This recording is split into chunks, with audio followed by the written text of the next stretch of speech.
He told her to leave. She left. And she took with her the one secret that would bring the most feared man in America to his knees: his daughter.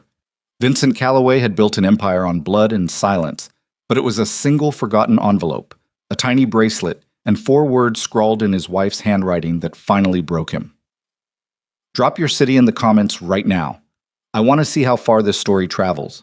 Hit that like button, follow for part 2, and do not move, because what happened next will destroy you. The envelope had been sitting at the bottom of his desk drawer for 11 days. Vincent Calloway didn't find it on purpose. He was looking for the Mercer contracts, the stack of papers his attorney had delivered the previous Tuesday, the ones that would finalize the alliance between the Calloway organization and the Vega family out of Philadelphia. A clean political arrangement.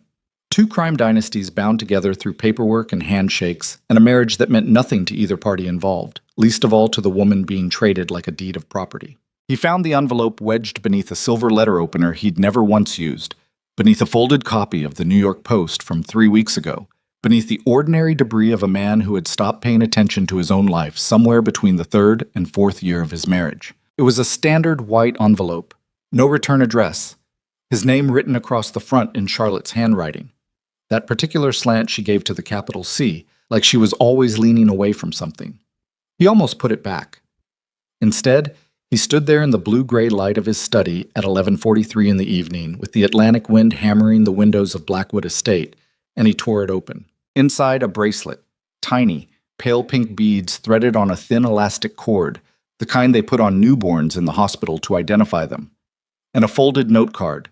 7 lines in Charlotte's handwriting, each one careful and deliberate, the way she wrote when she was holding herself together by willpower alone. Vincent. By the time you find this, if you ever do, she'll already have her father's eyes. I named her Lily. She was born healthy. She has all 10 fingers and all 10 toes, and she makes a sound when she sleeps that you would have loved if you had stayed. I'm not writing this to punish you. I'm writing it because one day our daughter will ask why her father chose another woman instead of us. I want her to know I tried to give her the truth before she was old enough to ask for it. Charlotte. Vincent read it twice, then a 3rd time. Then he sat down on the edge of his desk with all 210 pounds of him, and he put his head in his hands, and he stayed like that for a long time, not moving, not calling anyone, just sitting in the wreckage of something he hadn't known he was destroying until it was already gone. He had met Charlotte Hayes at a charity function in Manhattan 7 years ago. She was there with a hospital board she volunteered for, something involving pediatric care, he remembered, though he hadn't cared about the particulars at the time. He'd cared about the way she stood apart from everyone else in the room. Not shy, just separate. Like she had decided somewhere around age 12 that most social gatherings were elaborate performances, and she didn't particularly feel like auditioning. She was the daughter of a federal judge from Connecticut. She had a graduate degree in public health that she'd never fully used. She read novels the way other people watched television. Fast, hungry, with complete attention. She could hold an argument for an hour without raising her voice, which Vincent found both attractive and maddening in equal measure. Their marriage was, to the outside world, a love story. Vinnie Calloway and the judge's daughter. The crime boss who somehow landed a woman with a conscience. People said it at dinner parties. They said it at the Calloway organization's quarterly meetings too, though with less sentimentality and more calculation. Charlotte Hayes was good optics. She was a wall between Vincent and several law enforcement agencies that had been watching him for the better part of a decade. But that wasn't the whole truth. The truth was more complicated, and Vincent had never been good at complicated. He had loved her. He was certain of that now, sitting in his study with her note card in his hand. He had loved her the way men like him love things. Badly, insufficiently, without ever making it clearly known until the thing was gone. He'd loved her by not hitting her, by keeping the ugliest parts of his work away from their dinner table, by buying her the house on Nantucket she'd mentioned exactly once in passing. He thought those were the right languages. He'd been wrong. The Vega alliance had been Nathan Cole's idea. Nathan had been Vincent's consigliere for 19 years, and Nathan was rarely wrong about business. The Vega family controlled ports in Delaware and New Jersey. They had judges in their pocket from Pennsylvania down to Maryland. An alliance would double the Calloway operation's reach overnight. The only currency the Vegas would accept was a marriage. Their eldest son, Marco Vega, and someone from the Calloway inner circle who had enough social standing to make the union mean something. Vincent had told Charlotte in April. She'd been sitting at the kitchen table with her coffee going cold, reading something on her laptop, and he'd stood in the doorway of their kitchen in his own house and told his wife of 4 years that he needed her to leave so he could give another woman her place. He'd framed it as a business necessity. He'd been calm about it. He'd told her he'd ensure she was financially secure. He'd said it like he was renegotiating a contract, which was, he understood now, the single worst thing he had ever done to another person. She hadn't yelled. Charlotte never yelled. She'd looked at him for a long time. Long enough that he'd started to feel something move through him that he didn't have a name for. Then she'd closed her laptop, carried her coffee mug to the sink, rinsed it out, set it in the drying rack, and said very quietly, "All right, Vincent, if that's what the Empire needs." 3 days later, she was gone. He hadn't known she was pregnant. Or rather, he hadn't let himself know. There had been signs. He understood that now, the particular way she'd moved through the house those last weeks. The vitamin bottles on the bathroom counter, the way she'd pressed her hand flat against her abdomen sometimes when she thought he wasn't watching. He'd seen all of it and filed it away in the same place he filed everything he didn't want to deal with, deep, inaccessible. Behind the wall he'd been building since he was 19 years old and watched his father take a bullet in a South Boston parking garage. He told himself she was fine. She was Charlotte. Charlotte was always fine. She was also, apparently, raising his daughter alone in a city he hadn't yet identified, in a life he'd had no part in building, in a world where his name was either irrelevant or a threat. Vincent set the note card on the desk. He looked at the bracelet for a while. Then he picked up his phone and called Nathan. Nathan Cole arrived at Blackwood Estate at 12:30 in the morning, which was not unusual. Nathan had been arriving at odd hours for 2 decades. He was 61 years old, built like a retired boxer gone soft at the middle, with silver hair he kept short and eyes that missed very little. He'd served Vincent's father before he'd served Vincent. He was the closest thing to a conscience the Callaway organization had ever possessed, which said something unsettling about the organization. Vincent didn't say anything when Nathan walked into the study. He just pushed the note card across the desk. Nathan read it standing up. He read it again. Then he set it down and said nothing for a moment, which was also not unusual. Nathan thought before he spoke. It was one of approximately 4 things Vincent genuinely respected about him. "How long ago?" Nathan said. "The postmark on the envelope is 8 months old." Nathan's expression didn't change, but something moved behind his eyes. She was already gone when she sent this. She sent it before she delivered. She knew she was pregnant when she left. Vincent's voice was flat. He'd been flattening it for the past 40 minutes, ever since he'd put his head in his hands and allowed himself exactly 1 full minute of something that wasn't flatness before locking it back down. "I want her found, Nathan. I want every available resource on this." "Vincent, I'm not asking for your opinion." "I know you're not." Nathan pulled the chair across from the desk and sat. "I'm going to give it anyway because that's why you pay me. You walk into this wrong and you lose everything." The woman spent 8 months making herself invisible. She's not hiding from the world. She's hiding from you specifically. You send a team of soldiers to drag her back.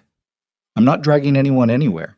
You send anyone with a gun and a connection to this organization within 10 feet of Charlotte and that child, and she will call her father, who is a federal judge with a specific and documented interest in your operation, and you will have a problem that no alliance with the Vega family will ever fix. Vincent looked at him for a long time. "So what do you suggest?" "I suggest," Nathan said carefully, "that you find her first, quietly, professionally. And that when you do, you go alone. Alone. Without soldiers, without security, without the organization anywhere near it." Nathan stood. "She left because of what you are. If you show up as what you are, you'll lose her again. And this time, you'll lose the child too." Vincent didn't answer immediately. He looked at the bracelet sitting on the edge of the desk. Pink beads on a thin cord. Hospital issue. The kind of thing that costs nothing and means everything. "Find her," he said. "What?" The search took 11 weeks. Charlotte had been thorough in a way that suggested she'd planned it before she'd left, or possibly before she'd even told him she was pregnant, which was a thought Vincent didn't spend too much time with because it led to places he wasn't ready to go. She'd closed her bank accounts 3 weeks before she disappeared. She'd transferred to a different health insurance network under her maiden name. Her phone, when they eventually traced the number, had been active for exactly 6 days after she left Blackwood Estate before going permanently dark. She'd bought a prepaid replacement with cash. The car she'd driven away from the estate, a silver Audi he'd bought her 2 Christmases ago, Had been sold to a private dealer in Hartford for cash, title transferred cleanly, no forwarding address. She had cut every thread. Vincent's investigator, a former NYPD detective named Ray Suarez, who now worked exclusively for the Callaway organization, told him this during their third weekly debrief with the particular tone of professional admiration that men use when they are impressed by something that's actively inconveniencing them. She knew how investigations work, Ray said. She anticipated the digital trace. She moved through cash only as early as possible. If she has anyone helping her, they're equally careful. She does, Vincent said. Emma Brooks, Charlotte's best friend from college, an ER nurse in the Boston area. Vincent had met her exactly twice, once at a charity event, once at a dinner party at Blackwood, and both times she'd looked at him the way people look at something they've assessed and found wanting. He'd dismissed her at the time. He was less inclined to dismiss her now. Brooks hasn't moved, Ray confirmed. Still at the same address in Somerville she's had for 3 years. Works the same shifts at Mass General. We've had surveillance on her for 6 weeks. She's not leading you to Charlotte. No. She's careful too. She doesn't go anywhere unusual on her days off. She does her grocery shopping. She visits her sister in Newton twice a month. She goes to a coffee shop on Beacon Hill on Sunday mornings. Ray paused. But she pays for everything in cash, has been for the past 4 months. Vincent leaned back in his chair. She's delivering things. That's my read. She's the supply line. Charlotte and the baby get what they need, but Brooks cycles through enough different stores, different routes, that there's no single location you can anchor to. So we anchor to Brooks. We're already on it. 3 weeks later, Ray called at 7 in the morning with an address in the South End neighborhood of Boston. A walk-up apartment building on a quiet street lined with brownstones. Second floor, Unit 2C. Lease under a name that wasn't Charlotte's, a name that turned out to belong to Emma Brooks's college roommate, a woman who was currently living in Portland, Oregon, and who had, according to Ray, no idea her identity was being used. Vincent drove to Boston himself. No security detail, no soldiers. Just him and a black sedan he'd borrowed from a contact at a rental agency that didn't ask questions, driving north on I-95 at 6 in the morning with Charlotte's note card in the inside pocket of his jacket and the small bracelet on the passenger seat. He sat outside the building for 2 hours before he went in. He'd intended to knock. That had been the plan, such as it was. Go to the door, knock. Stand in the hallway without a weapon, without backup, without any of the armor he'd been wearing for 38 years, and face whatever Charlotte decided to do when she opened the door and found him on the other side of it. What happened instead was that he was standing in the lobby of the building, having let himself in through a side entrance that a departing resident had held open without a second glance, when he heard a sound from above him that stopped him cold on the staircase. A baby crying. High and clear and indistinct from any other baby crying, and yet somehow immediately different from anything he had ever heard in his life. He stood on the second-floor landing and listened to it for a full 10 seconds, his hand on the railing, the blood moving strangely through him before he made himself keep climbing. He found apartment 2C at the end of the hallway. He raised his hand to knock. The door opened before he could. Charlotte stood in the doorway holding a baby against her shoulder. Lily, 7 months old, who was in the process of making the transition from crying to not crying, that jagged series of hitching breaths that means the worst of it is over. Charlotte was in a gray sweatshirt and jeans, her hair pulled up in a way that suggested she'd done it fast and without a mirror, and she was patting the baby's back in the automatic way of someone who has been doing it long enough that the motion has become part of her body's default vocabulary. She looked at Vincent. He looked at her. Lily made a soft sound against Charlotte's shoulder and grabbed a fistful of the sweatshirt's collar and held on. "How did you find me?" Charlotte said. Not a question. Flat. "Ray Suarez." "Of course." She stepped back from the door slightly, not to let him in, just to create more space between them. Her eyes moved over him in the way they always had, fast and comprehensive, reading something he could never quite track. "You have no right to be here." "I know." "Then why are you here?" He pulled the note card from his jacket pocket, held it up. Charlotte looked at it for a moment. Something moved through her face, not softness. Something more complicated than that, more weathered. "I sent that 8 months ago. I wasn't sure you'd even find it. I almost didn't. You should have left it where it was." "Charlotte," his voice came out rougher than he'd intended. "She's mine." "She's mine," Charlotte said, and her voice didn't rise at all, which was worse than if it had. I carried her for 9 months. I delivered her in a hospital with Emma in the room because there was no one else. I brought her home to an apartment I pay for with the money I earned as a public health consultant, working 40 hours a week remotely, and I have been with her every single day since. So yes, Vincent, biologically she is half yours. In every way that counts, she is entirely mine. And I need you to think very carefully about what you plan to do with that information before you say another word. Vincent stood in the hallway. He was aware of how large he was relative to the narrow space, the way he took up room by default, the way his presence changed the physics of any room he entered. He was aware that he had shown up at this door representing everything Charlotte had walked away from. He was aware that he had nothing to offer except the fact of his arrival, which was a very small thing compared to everything he had taken. "I don't want to take her from you," he said. "I don't want to take anything. I just—" He stopped. Started again. "She was born. She exists. She's 7 months old and I've missed every day of it, and I can't—" He stopped again. His jaw was tight. He was not a man who cried, and he was not going to start now, but something in him was straining at something, and he needed it to stop. "I just want to see her." Charlotte looked at him for a long time. Lily had quieted completely, her eyes half closed, her fist still knotted in the fabric at Charlotte's collar. The baby's face was turned toward Vincent without any particular intent. Just the randomness of a 7-month-old's attention, landing on a new thing in her field of vision. She had his eyes. Dark gray, with something in the irises that caught the light differently, depending on the angle. Charlotte had said so in the letter. She'll already have her father's eyes. He hadn't understood what that would mean when he read it. He understood now. "You can come in," Charlotte said. Her voice was very quiet and very careful. "For an hour. And then you're going to go back to New York, and we're going to figure out what happens next with lawyers and with boundaries and without anyone from your organization anywhere near this building. Do you understand me?" "Yes." "Take off your jacket." He looked at her. "I know you're carrying," she said. "Take off the jacket and leave it in the hallway." He took off the jacket. He left it in the hallway. He walked into Charlotte's apartment and she closed the door behind him, and the place was small and warm and smelled like coffee and baby powder and the faint particular scent of a life being built from scratch, careful and deliberate, and his. He sat on the edge of her couch, the same couch she'd apparently hauled up here from God knows where, covered in a gray throw blanket that had seen better days. Charlotte stood across from him with Lily still against her shoulder, and for a moment neither of them spoke. Then Lily turned her head and looked directly at Vincent with those gray eyes. Vincent looked back. "Hi," he said, quietly, the way you say a word when you're aware that words are insufficient, but you have nothing else. Lily blinked. Then she made a sound, a soft, burbling, entirely unconcerned sound, and grabbed again at Charlotte's collar. Charlotte watched him. Her expression was unreadable. She held the baby with the practiced ease of someone who has learned a new language in the course of 7 months. A language called this child, and she did not move to bring Lily any closer to him or any farther away. "She doesn't know who you are," Charlotte said. "I know."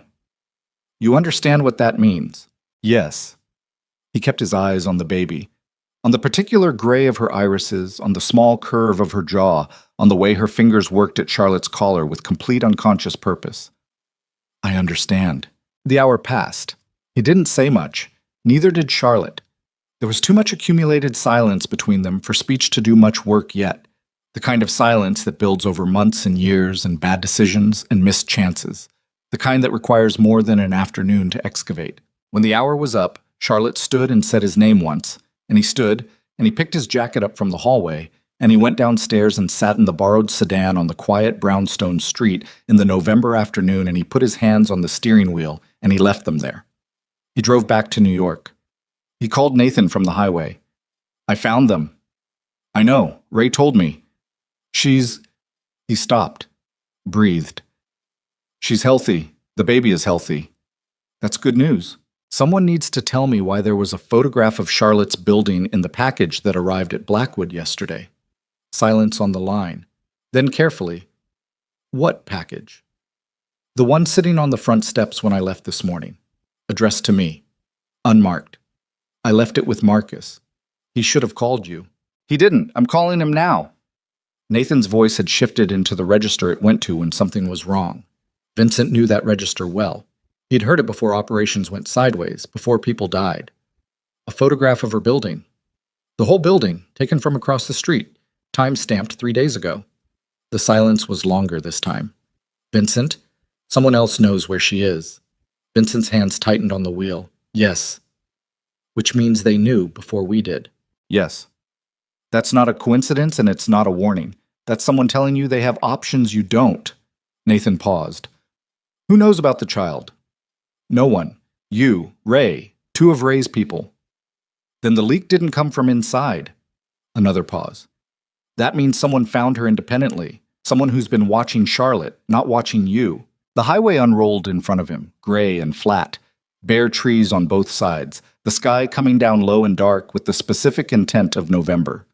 Vincent thought about Charlotte in her apartment. About Lily's hand in the fabric of Charlotte's sweatshirt. About all the careful, invisible work Charlotte had done to disappear. And someone else's methodical work to find her. Pull everything we have on Damian Mercer, he said. You think it's Mercer? I think he's the only person with sufficient resources and sufficient motivation to run a parallel investigation. Vincent kept his voice level. And I think if it's him, we're not dealing with a warning. We're dealing with the opening move. I'll have everything on your desk by morning. Nathan paused one more time, and when he spoke again, the careful professional distance in his voice had thinned slightly, enough to let something else through, something closer to actual human concern. Vincent, get back here fast. Vincent said nothing. He pushed the sedan to 95 and watched the road. He was back at Blackwood by 8. Marcus was waiting in the entry hall with the package. It had been swept for anything dangerous and cleared. Just the photograph. Just the building where Charlotte and Lily were sleeping right now, at this moment, unaware. Vincent stood in his study and looked at the photograph for a long time. It was taken from across the street, probably from a car, with a telephoto lens. The building was sharp and clear. The timestamp in the corner, November 14th, 3 days ago.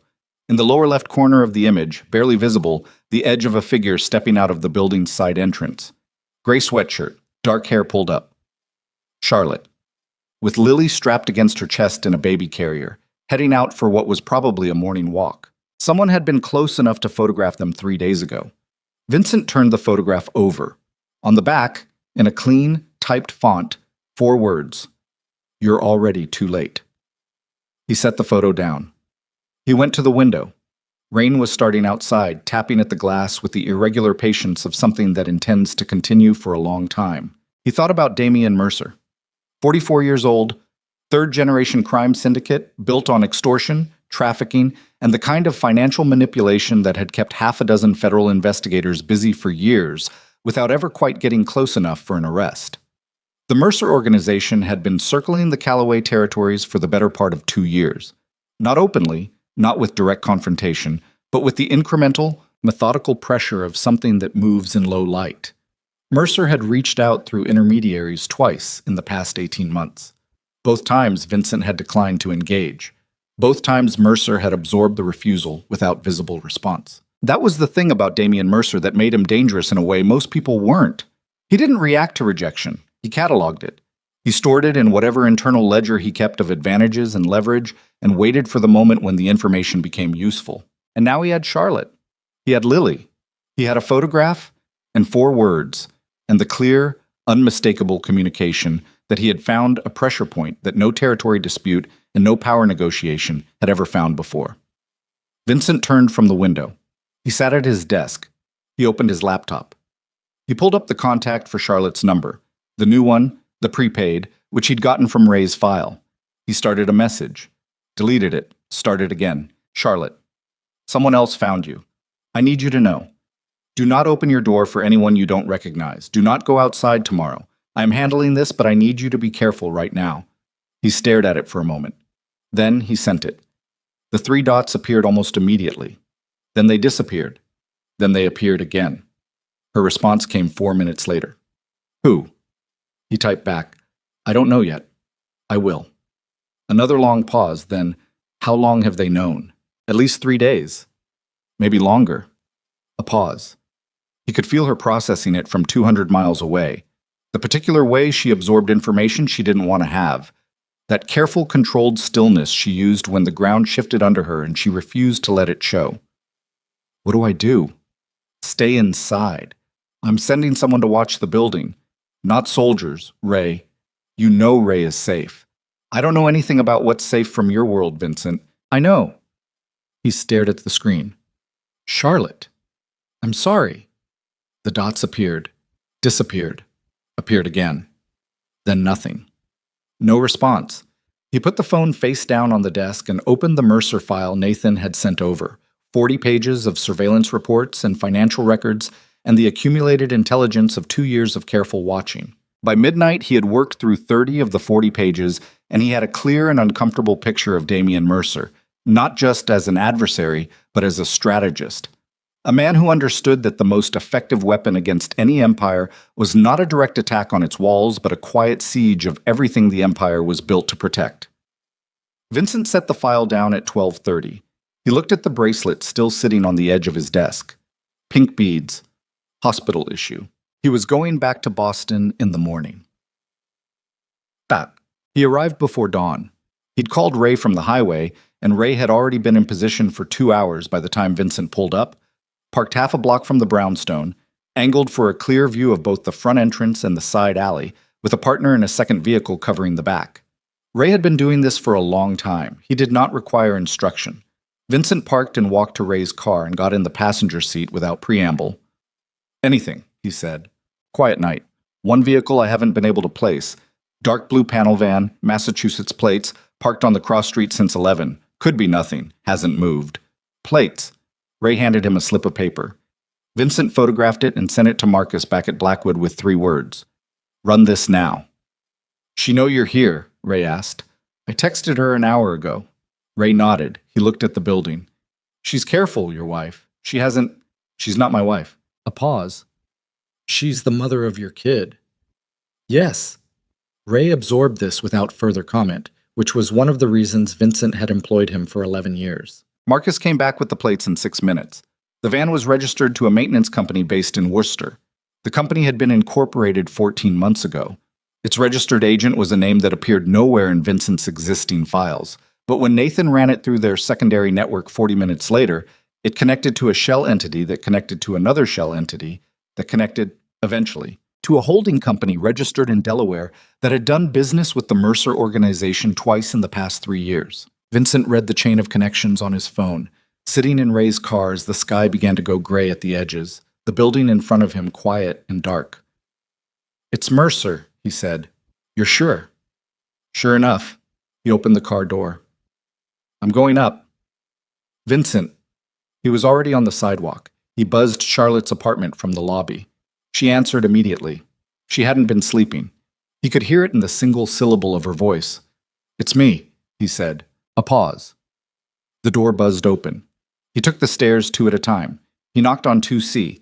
The door opened and Charlotte was standing there again, this time in the pre-dawn dark of her apartment with Lily on her hip, wide awake, the baby's eyes moving between her mother and the large, unfamiliar man in the doorway with a kind of focused, unconcerned attention. What's happening? Charlotte said. The van on the cross street. It's connected to someone named Damian Mercer. He watched her face. Have you heard that name? No. You're going to. He stepped inside and she moved to let him, and he went to the window, the one facing the street, and looked down at the angle of the cross street without getting too close to the glass. The van was still there. Dark. Still. Mercer is a competitor of mine. He's been looking for leverage on the Callaway operation for 2 years. He's found it. Charlotte stood behind him with the baby against her hip. We're his leverage. Yes. She was quiet for a moment. He could hear her breathing, controlled, deliberate. How bad is this? Vincent turned from the window. He looked at her. He looked at Lily, who was looking back at him with those gray eyes that were also his gray eyes, taking him in with the pure empirical interest of someone who has not yet learned to be afraid. I'm going to get you out of this building, he said. Today. I have a house in Connecticut. It's clean, it's secure, it's nowhere in any file Mercer has access to. I need you to pack what you need for a week. And then what? And then we figure out what Mercer wants and how to take his leverage away. And if I say no, Charlotte said, her voice was level. If I say I'll take Lily somewhere else, somewhere you don't know about either, and I'll handle this myself? Vincent looked at her. He thought about the photograph on the back of his desk. You're already too late. Then Mercer uses you as a weapon against me anyway, he said. Except this time without anyone between you and him. And Mercer doesn't send warnings twice, Charlotte. The photograph was the first move. He's telling me what he has. The second move is using it. Charlotte held Lily a little tighter. Something moved across her face. Not fear, exactly. Something harder than fear. Something that looked like a woman doing a rapid and unsentimental calculation of exactly how many options she had left. 1 week, she said. 1 week. And you stay out of our way. You're there for security, not for anything else. Understood. She looked at him for another moment. Then she looked at Lily. Then she turned and went into the back of the apartment, and Vincent heard drawers opening, and he stood in the small, warm living room in the early gray morning and listened to the sounds of Charlotte packing, the sounds of Lily being settled into some kind of travel seat, the sounds of a life being uprooted for the second time, and he told himself this was going to be the last time. He was still telling himself that when his phone buzzed. A text from an unknown number. 4 words, identical to the message on the photograph. You're already too late. And then, before he could respond, the building's lights went out. All of them. Every floor. The lobby.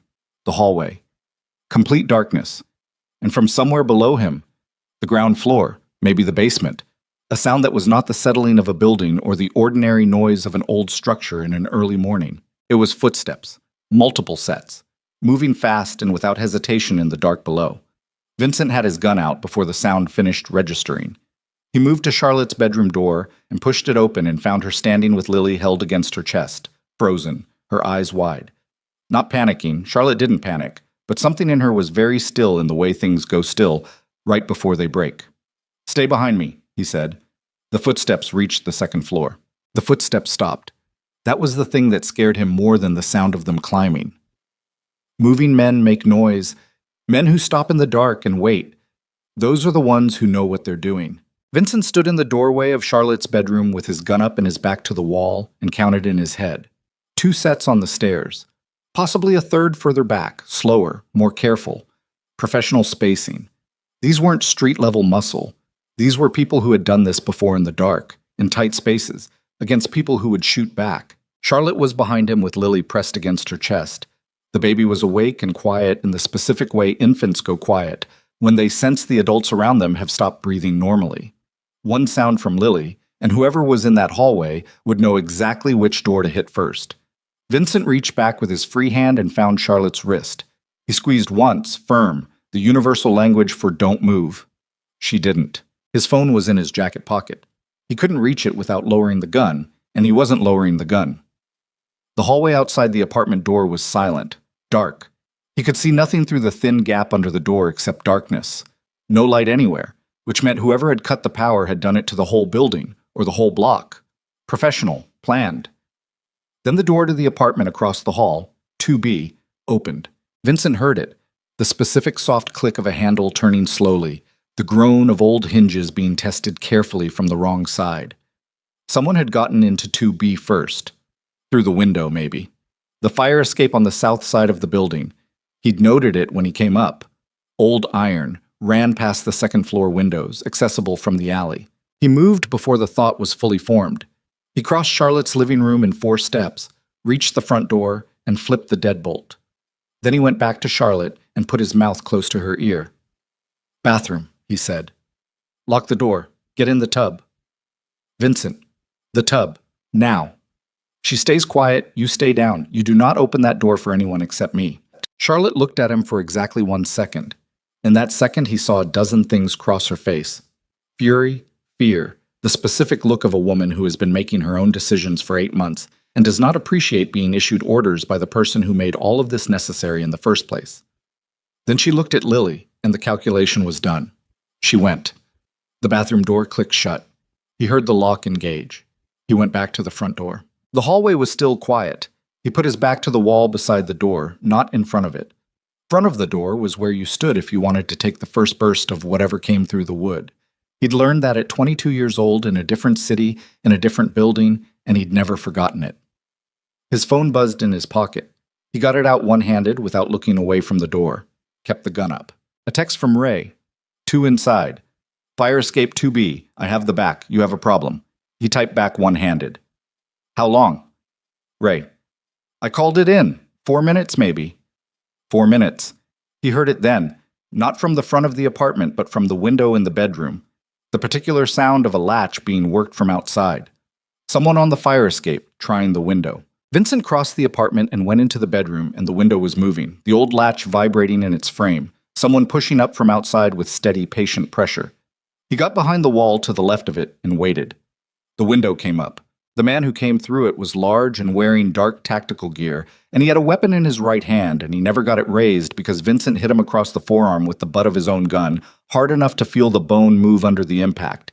And the man went down onto the bedroom floor with a sound that was mostly breath leaving a body all at once. Vincent got the man's weapon, a suppressed 9mm, professional equipment, not the kind of thing you buy at a gun show, and checked the window. The fire escape was empty. One more man could come up behind, but not immediately. He went back to the living room, pressed himself against the wall beside the front door. The knock, when it came, was quiet. 2 taps, very deliberate, and then a voice, low, controlled, American accent, the kind of accent that comes from nowhere in particular. "Mr. Calloway, we're not here for you." Vincent said nothing. "We don't want a firefight. We want the woman and the child. You walk away and this is clean. You stay and it gets complicated for everyone." Vincent breathed through his nose, kept his voice level. "Who sent you?" A pause. "You already know. I want to hear you say it." Another pause. "Mr. Mercer sends his regards. And a message. He says the alliance you refused 18 months ago is still available. He's willing to discuss terms. He thinks you'll find them more reasonable now that you understand what's at stake." "Tell Mercer," Vincent said, "that I'm going to find him." "Mr. Calloway, tell him I'm going to find him before he finds another approach to this situation. Tell him I know his structure. I know his shell companies. I know the 3 federal investigations he's currently managing, and the specific prosecutor in the Southern District who would like very much to talk to me about what I know. Tell him those conversations become very easy for me to have if anything happens to my family." Silence from the hallway. "Tell him," Vincent said, "that this was his one move. He doesn't get another one." More silence. Then the sound of footsteps. 2 sets moving away, fast, toward the stairwell. Then Ray's voice from outside. A shout, and 2 sharp sounds that were suppressed gunshots from the alley below, and then nothing. Vincent held his position for 30 seconds. Then he went to the bathroom door and knocked 3 times. "It's me." The lock clicked. The door opened. Charlotte was sitting on the edge of the tub with Lily in her lap, one hand over the baby's head, her back straight, her face very still. She looked up at him when he came in, and he could see in her eyes the thing she would not let into her voice, that she'd been terrified. "Over?" she said. "For now." She looked at him. "For now." "Yes." She looked down at Lily. Lily looked up at her with complete attention, both hands wrapped around Charlotte's thumb. Charlotte exhaled. Long, slow, controlled. "I want to be very angry at you right now." "You're allowed. I know I'm allowed. I'm always allowed. That's never been the question." She stood, shifting Lily to her hip in the practice motion of someone who has rearranged their entire center of gravity to accommodate another person. "The question is whether being angry is useful, and right now, it isn't." "Charlotte, is the car outside safe? Ray is outside. He'll tell me when it's clear." "Then we wait." She brushed past him back into the living room, stepping around the thing on the bedroom floor without looking at it directly, and sat on her couch and pulled the gray blanket around herself and Lily with one arm. And with her free hand, she picked up the coffee mug from her end table, found it cold, and set it back down with the specific controlled disappointment of a woman who has run out of the kind of patience she keeps for small things. "I need to call Emma," she said. "Not yet." Her eyes came up. "Emma doesn't know any of this is happening." "I know. But if Mercer knows your address, he knows about Emma. Calling her now could put her in the middle of it." Charlotte looked at him. The expression on her face was the one she used when she was processing information that she disliked but could not argue with.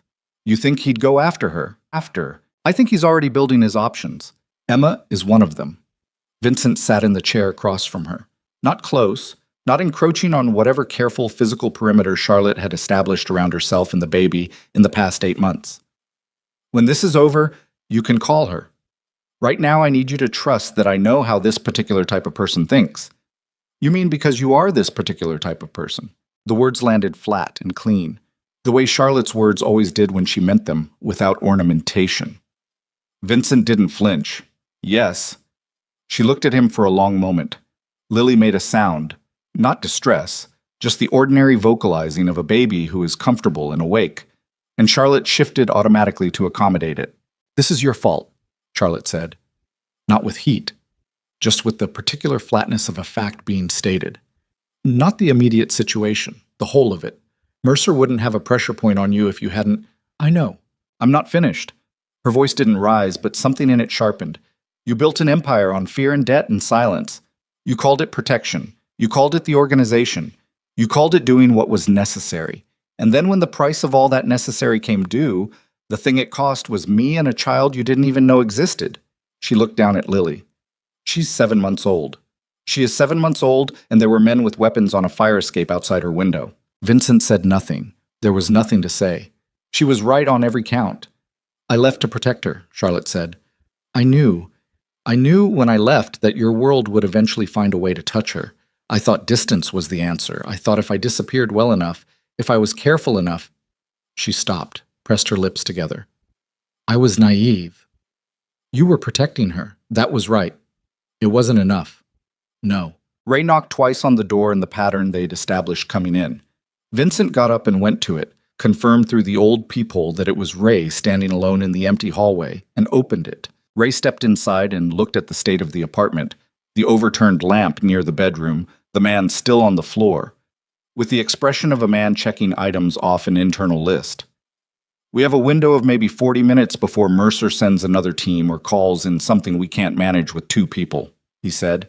"The van on the cross street is gone. They spooked when I took down the one in the alley. But Mercer has resources, and this was a probe. He wanted to see how you'd respond, not necessarily to take them in the first move." "I know." Vincent turned to Charlotte. "Are you packed?" "Most of it." She was already standing, Lily on her hip. 5 minutes. She went into the bedroom. Vincent heard her stepping around the man on the floor, the sounds of the go bag she'd apparently half-packed before he'd arrived, the systematic, efficient movements of someone who has learned to move fast without panic. 5 minutes, she'd said. It was 4.5. She came out with a large duffel bag and Lily strapped into a carrier against her chest, the baby's face turned outward, looking at the room. Charlotte handed the duffel to Ray without a word and went to the kitchen counter and picked up a small framed photograph. The only one visible in the apartment, a picture of Charlotte and Emma at what looked like a beach, both of them laughing at something out of frame. She tucked it into the outside pocket of the duffel. "Let's go," she said.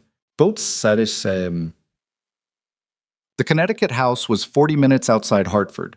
Vincent had bought it through a clean LLC 6 years ago and had never used it for organization business, one of the few places in his life that existed entirely outside the network. A gray salt box on a dirt road off a county highway, 2 acres of woods on 3 sides and an open field to the south. No neighbors within a quarter mile, invisible from the road. Charlotte walked through it without comment. She was doing the assessment he recognized from the years when she'd occasionally accompanied him to properties he was considering. Quiet, systematic, her eyes moving over exits and angles and the particular quality of the light through windows. She'd done it unconsciously, even before she'd known what kind of man she'd married. He'd always thought it was an odd habit. He understood now that it was something else. She put Lily down in the center of the living room floor with a folded blanket beneath her, and several of the soft toys from the duffel arranged within reach, and she stood and looked at Vincent. "Where does Nathan fit in this?" she said. He'd expected the question eventually, not this fast. "Nathan is my consigliere." "I know what he is. I'm asking where he fits in the specific situation of Damian Mercer knowing where I was." Vincent looked at her. "What are you asking?" "I'm asking who had access to the investigation, to Ray's findings, to the address." She held his gaze. "Because Mercer found me independently. You said so yourself, but someone in your circle knew you had found me, and 2 days later those men were on that fire escape." "You're suggesting a leak." "I'm suggesting a possibility. I'm not accusing anyone." She crossed her arms. "I'm also not accusing anyone. I've had 8 months to think about what your organization looks like from the outside. It looks like a machine that runs on information and fear, and those are the 2 things that leak most easily." Vincent said nothing for a moment. He turned it over. The photograph at Blackwood had arrived the morning after he'd first gone to Boston. The timing. Ray had been the only person with the address, Ray and Nathan. "Nathan has been with my family for 20 years, he said. And even as he said it, he heard how it sounded. How it was exactly the kind of thing you say about the person you're wrong about. I know, Charlotte said. And she said it with a gentleness that was worse than argument, because the gentleness meant she wasn't trying to convince him of anything. She was just observing. He pulled out his phone. He looked at the call log. Nathan, Ray, Marcus. That was the complete list of people who'd known in the 48 hours between Vincent finding Charlotte and the package arriving at Blackwood. I need to make some calls, he said. I know. She sat on the living room floor next to Lily, crossed her legs, began rebuilding the small arrangement of toys the baby had already partially dismantled. Lily and I will be here. He went into the back of the house and stood in the small study that smelled of disuse, stale air and old wood, and called Marcus at Blackwood first. Marcus confirmed. Nathan Cole had asked about the status of the Charlotte investigation 3 days ago. Standard check-in. Marcus had told him Ray had the address and was running surveillance. The following morning, the package had arrived. He sat with that for a moment. 19 years. Nathan had been the person Vincent called at midnight. The person who had told him to go to Charlotte alone, without soldiers. The advice that had felt at the time like wisdom, and now felt like something he needed to reconsider from every angle. He called Ray. Nathan knew we had the address, he said when Ray picked up. Ray was quiet for a moment. Yeah. You told him. He's the consigliere. He asked. I answered. Another pause. Vincent, I've been running a secondary thought on this since the fire escape. The van was registered to an LLC that connects to Mercer, but the registration predates your investigation by 4 months. Mercer didn't spin up that shell company because he knew about Charlotte. He already had surveillance infrastructure in the Boston area. He found her independently, possibly, but the timing of the package, the photograph on your desk the morning after your first visit, that's not Mercer. That's someone in your network who knew you'd found her and wanted Mercer to know it too. Vincent closed his eyes for a moment, opened them. Why? That's what I can't figure, Ray said. Unless someone inside thinks a Mercer alliance is better than the Vega arrangement. Unless someone wanted to create a pressure point that would force your hand. The Vega arrangement, which Nathan had designed, which now suddenly served a very different strategic purpose if it collapsed under the pressure of a threat to Vincent's family. If the Callaway organization needed different allies, different arrangements, different structures. If someone who had been loyal to the Callaway name for 19 years had decided that the Empire would be better served by a different heir at the top of it. Don't call Nathan, Vincent said. Don't tell him anything. Don't confirm our location. Already wasn't, Ray said, and something in his voice told Vincent he'd been running the same thread for longer than the last 5 minutes. Vincent ended the call. He stood in the dim study for a moment. Then he went back into the living room. Charlotte was sitting on the floor with Lily in her lap, both of them occupied with a soft block that made a crinkle sound when Lily squeezed it. She looked up when he came in and read something in his face and said nothing, which was one of the things about Charlotte that had always undone him, the way she knew when to wait. I have a problem inside my organization, he said. I know. You already knew. I suspected. She looked back at Lily. I told you. Information and fear. Those are the things that move in your world. Someone was afraid of something and sold information because of it. A pause. Or wanted something and used information to get it. Nathan. He said the name out loud, felt it. Charlotte was quiet for a moment. You don't know that. I'm running out of other options. Then you need to be certain before you do whatever you're thinking about doing. Her voice was careful. Not soft. Charlotte was almost never soft, but measured. Because if you're wrong, you've destroyed the one relationship in your organization that has any functional loyalty left. And if you're right, she paused. If you're right, then we are considerably more exposed than I thought. From somewhere outside the house, the tree line on the north side, maybe 200 yards out, came a sound. Brief. A branch under footweight, maybe. The kind of sound that a deer makes, that a man in a hurry makes, that the wind makes sometimes when the angle is right. All three of them heard it. Charlotte's hand moved over Lily automatically. Vincent was already at the window. The tree line was dark. The field to the south was gray and open and empty. He scanned the north and he scanned the east, and he kept very still, and 30 seconds passed and nothing moved. Then his phone rang. Unknown number. He looked at it. Charlotte looked at him, looking at it. He answered. Mr. Callaway. The voice was calm, educated, a faint mid-Atlantic effect, the kind cultivated rather than born. My name is Damian Mercer. I thought we should speak directly. We've been working through intermediaries long enough, don't you think? Vincent said nothing. Your daughter is beautiful, Mercer said. She has your eyes, that gray, quite striking. I imagine she'll be something remarkable when she grows up. A pause. Assuming she gets the opportunity. The temperature in Vincent's chest dropped several degrees and stayed there. I want to meet, Mercer said. 48 hours. I'll send you the details.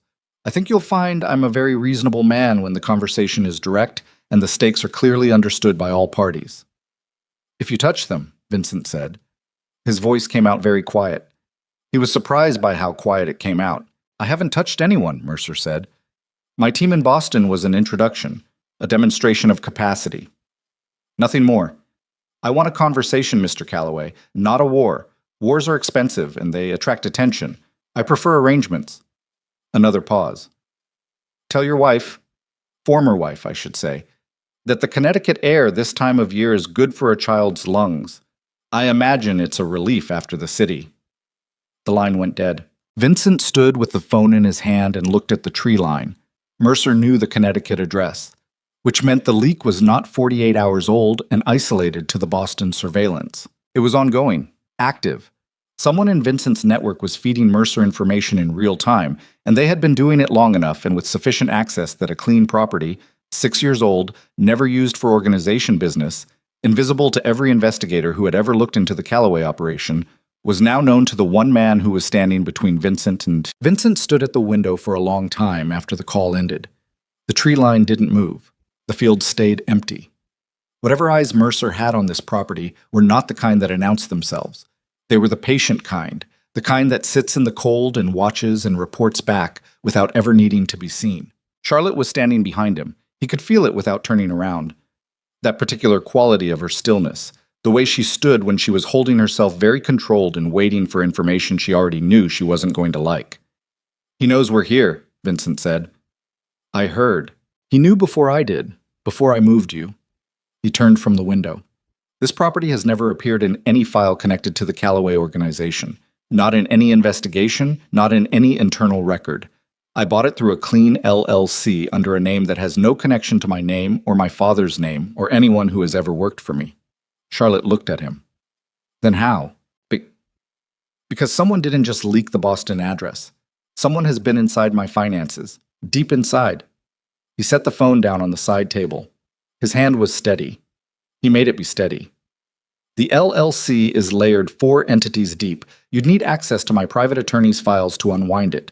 Not the organization's attorneys, mine. Personal.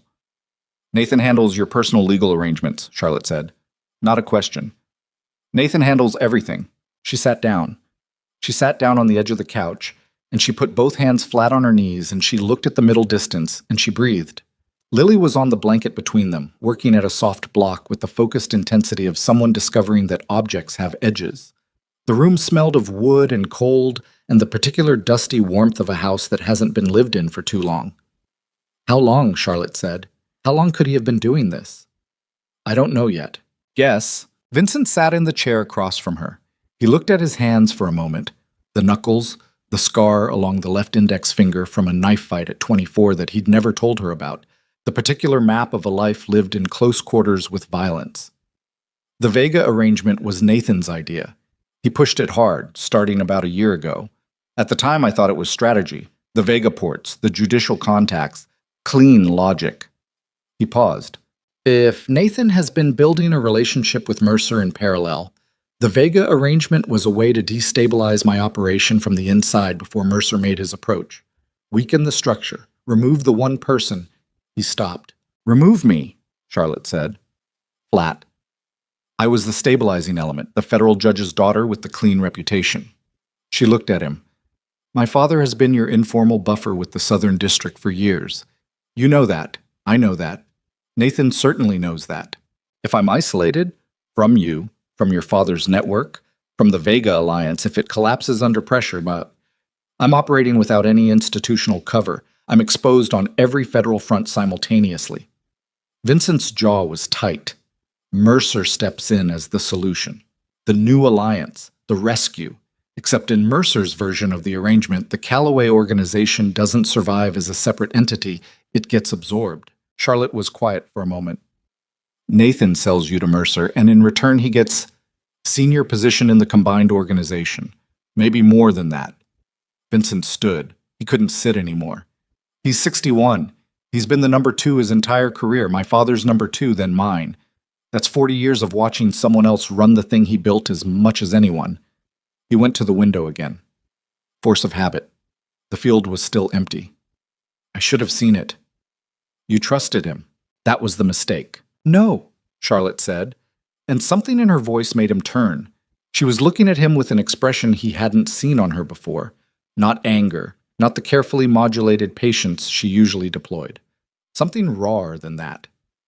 The mistake was building a world where trust is a vulnerability, where the person closest to you for 20 years can turn into a liability overnight because the entire structure is built on power and fear instead of anything that actually holds. She looked back at Lily. That's the mistake. Nathan is a symptom. Vincent didn't answer. He turned back to the window because it was easier than looking at her face when she said things that were entirely accurate and entirely useless to him right now. His phone buzzed. A text from Ray. Need to talk. Not on the phone. How fast can you get to Hartford? He typed back. I'm not leaving them. Ray. Then I'm coming to you, 20 minutes. It's about Nathan. Ray arrived in 19 minutes in a dark green sedan that wasn't the car he'd been driving in Boston. He'd switched vehicles somewhere on the highway, which meant he'd been thinking about being followed. He came in through the back of the property, through the field on the south side, and knocked on the kitchen door in the pattern Vincent had given him. He looked tired. Ray Suarez did not look tired easily. He sat at the kitchen table and put a manila envelope in front of Vincent and said, I pulled Nathan's financials, the secondary accounts, the ones he runs through a management company in Delaware that I've known about for 6 years but never had reason to look at closely. He paused. Mercer's been paying him since March of last year. Vincent opened the envelope. Bank records, wire transfers, a chain of transactions that had been constructed to look like consulting fees but weren't. 18 months, he said. At least. That's as far back as the records I could access go. Ray folded his hands on the table. The Vega approach came in April, 1 month after the first payment. Charlotte was standing in the kitchen doorway. She'd put Lily down in the living room with a view line to the kitchen door. Vincent could see her from where he sat, occupied with the blanket, pulling at its edge with systematic interest. Charlotte had a mug of something in her hand that she wasn't drinking. She was listening. What else? Vincent said. Ray reached into the envelope and pulled out a single printed page. A photograph. Surveillance quality, taken in a restaurant. A booth in the back of somewhere dim and upscale, 2 men sitting across from each other. Nathan Cole. And a man Vincent had seen in photographs but never in person. Lean, mid-40s, dark-haired, with the particular stillness of someone who is always the least agitated person in any room. Damian Mercer. When? Vincent said. 3 weeks ago. The restaurant is in Philadelphia. Neutral territory. Ray tapped the photograph. My contact in the Philly field office pulled this from their surveillance file. They've been watching Mercer's movements for 8 months. This meeting wasn't flagged as significant at the time because neither party was known to be of immediate interest. He paused. Nathan flew commercial under his own name. He wasn't hiding. He wasn't hiding because he wasn't worried about me looking, Vincent said. No. Charlotte set her mug on the counter. What was discussed? We don't have audio, but my contact says the meeting lasted 2 hours. They left separately. The next day, Mercer's Boston infrastructure, the van, the shell company, the surveillance on your building, went active. The kitchen was quiet. From the living room, Lily made a soft sound and then went quiet again. Outside, the wind moved through the field grass with the particular sound of something being laid flat. Vincent looked at the photograph for a long time. Nathan's profile. The slope of his shoulders, the silver hair, the way he held his hands on the table. The particular posture of a man making a proposal, leaning slightly forward, calm, measured. The way he'd sat across from Vincent 1,000 times in 30 years of shared meals and shared strategy and shared silence. He put the photograph face down on the table. I need to call him, Vincent said. Vincent, Ray started, not to confront him, to give him the impression that I don't know. I need him to believe he still has the advantage. He looked at Ray. If Mercer called me directly, Nathan knows I'm unsettled. He'll expect me to call for guidance. If I don't call, he'll know something has shifted. Ray thought about it, nodded slowly. One call. Brief. You need something operational, something that gives him a reason to stay in place. The Vega contracts. I'll tell him I need the current draft, that I want to move the signing timeline up. Something that makes it look like I'm doubling down on the arrangement rather than pulling back. Vincent stood. It also tells me something. If he accelerates contact with Mercer after I call, if anything moves in the next 6 hours, we'll know he's running. He picked up the phone and went into the back study. He stood in the dim room with the old wood smell and the cold seeping through the single window, and he called Nathan Cole. Nathan picked up on the second ring. Vincent, I've been trying to reach you. I was driving. Vincent kept his voice neutral. The particular neutral he used in negotiations, flat, unreadable, giving nothing. Charlotte and the child are secure. I've moved them to a secondary location. Where? I'd rather not say on a line, Nathan. You know how I feel about that. A brief pause. Of course. How did the approach go? Ray said there was an incident. Managed. Mercer's people. Amateur-level execution. He let that sit for a second, the small lie designed to make Nathan think the operation had been less sophisticated than it was. I need the current Vega contracts, the full draft. I want to move the signing to next week. Next week. Nathan's voice registered something, not quite surprise. Adjustment. The sound of a man recalculating. That's fast.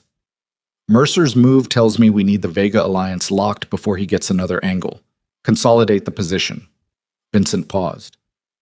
Can you get me the draft by tomorrow morning? Yes, of course. Another pause. Fractionally too long. Are you coming back to Blackwood? Not yet. I'll work from here for the next few days. I'll have Marcus send the contracts. Send them yourself, encrypted, to my private server. He wanted Nathan moving, doing something, buying the performance. I'll talk to you tomorrow. He ended the call. He stood in the study. He counted to 60, slowly, in his head. Then he went back to the kitchen. Ray had a secondary phone out, a monitoring device connected to the tap they'd placed on Nathan's communication lines 8 months ago during a routine internal security review, a tap Nathan did not know existed. It was the one precaution Vincent had taken out of old habit, rather than specific suspicion, the kind of operational hygiene his father had taught him, and that he'd maintained long past the point where he'd thought it necessary. Ray watched the screen of the monitoring device.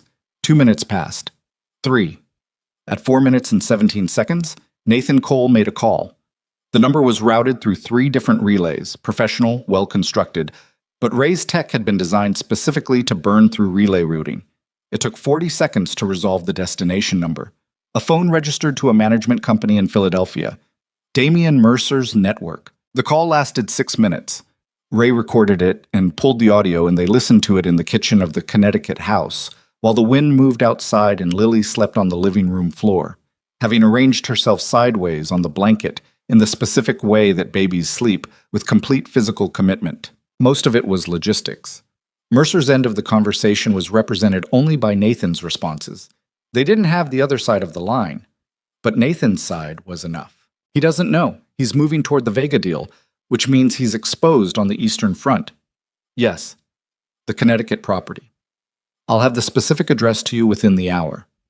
The woman is manageable. She has no legal leverage without going to her father, and she won't involve him because she's been protecting the child from exposure. Yes, 48 hours.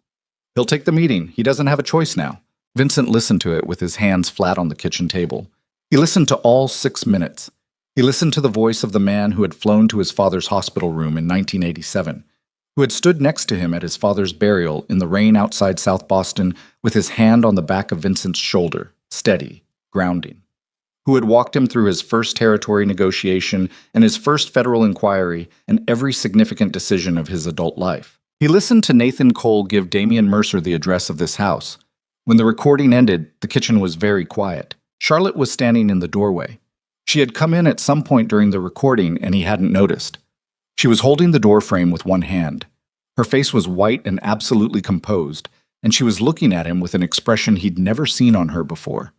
Not because it was an unusual expression, but because it was one she had never had reason to direct at him. It was the expression of a person watching something collapse that they had warned would collapse, and had no satisfaction in being right about.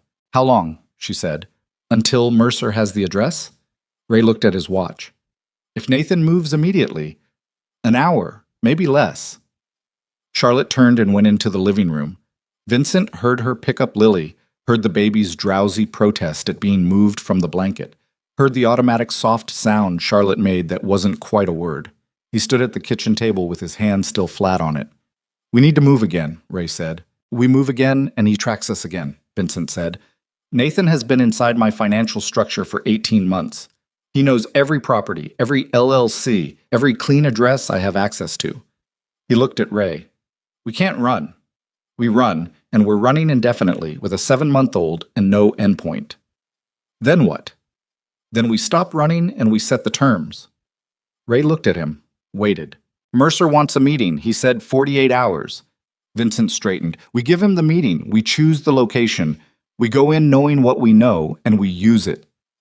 That's a significant risk. Everything from here is a significant risk.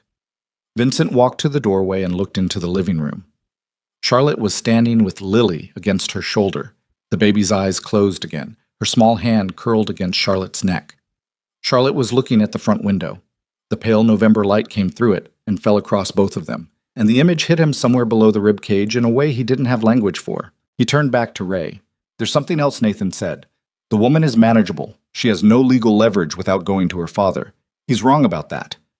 Ray was quiet for a moment. Judge Hayes, Charlotte's father has been an informal buffer between me and the Southern District for years. Nathan knows that. But what Nathan doesn't know is that Judge Hayes has also been building a file on organized crime in the Northeastern Corridor for the past 3 years, independent of his judicial duties, because he knew his daughter was involved with the Callaway organization, and he was preparing for the day he'd need it. Vincent held Ray's eyes. Charlotte told me about the file 18 months ago, before she left. I didn't use it because I didn't want to put her father in a position, but now Mercer has made that consideration irrelevant. Vincent reached for his phone. I need to call Judge Hayes. He dialed. It rang 4 times. Then a man's voice answered, measured, careful, the voice of someone who has spent decades in rooms where every word carries weight. Vincent? Not warm, not hostile, the particular tone of a man who has been waiting for this call for longer than he wants to admit. Robert, I need to tell you where Charlotte is, and I need to tell you what's happening. He paused. And I need to ask you something I have no right to ask. A long silence. Is Charlotte safe right now? For the next hour, maybe less. Another silence. Tell me everything. He told him. All of it.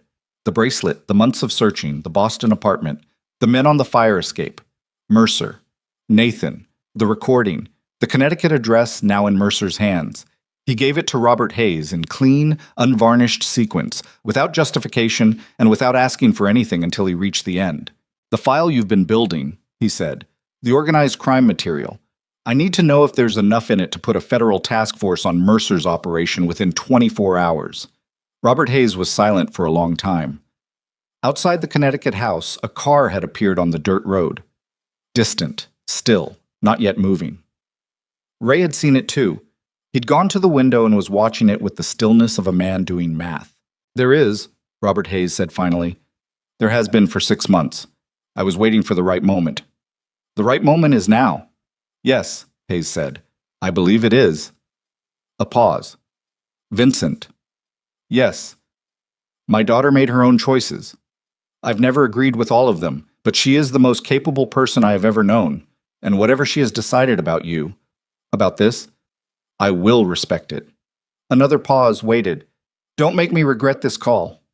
I'll try not to. He ended it. He looked at Ray, who was still at the window.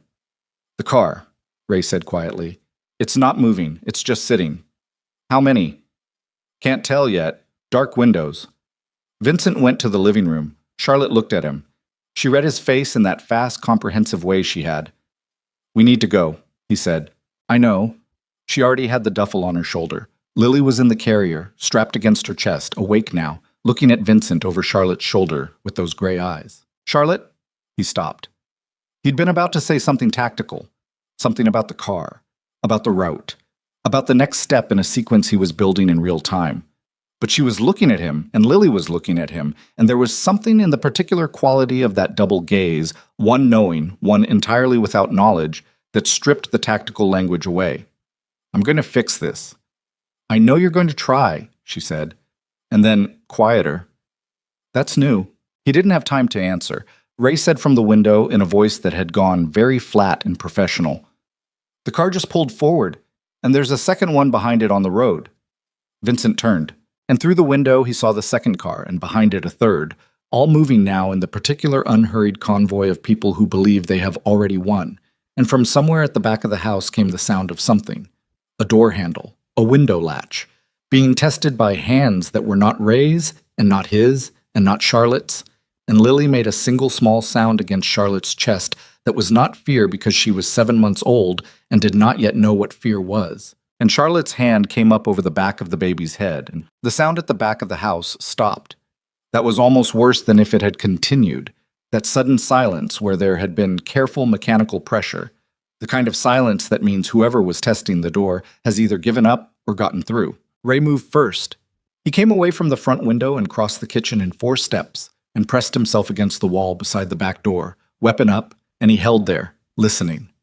Vincent was already moving Charlotte toward the center of the house, the interior hallway, no windows, the one blind spot in whatever perimeter Mercer's people had established outside. Charlotte went without being told. She tucked her chin over Lily's head and moved, and she did not make a sound. The back door held. Whatever they'd been doing to it had stopped. "They're repositioning," Ray said quietly. "They know we're aware. They're not going to try one point of entry. They're going to try all of them simultaneously." "How many cars?" 3 on the road. Could be 4 to 6 people per vehicle if they're moving tactically. More likely 2 or 3. Ray did the math in his expression. 8 to 10, against 2. Vincent looked at Charlotte in the hallway. She had her back against the interior wall, Lily pressed between her body and the plaster, both arms around the baby, her face completely composed in a way that cost her something. He could see what it cost her, the thin line of her jaw, the controlled exhale through her nose. She was not panicking. Charlotte Hayes did not panic.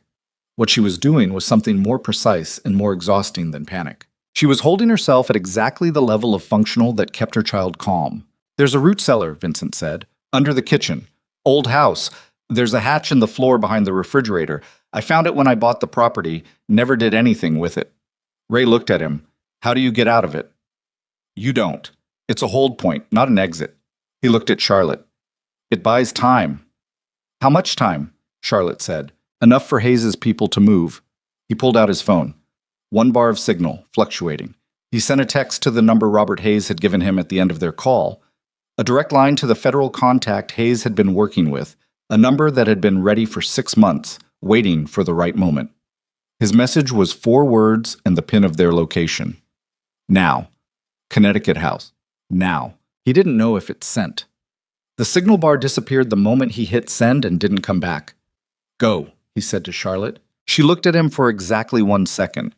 Her eyes moved over his face the way they had in the doorway of her Boston apartment, that fast, comprehensive assessment.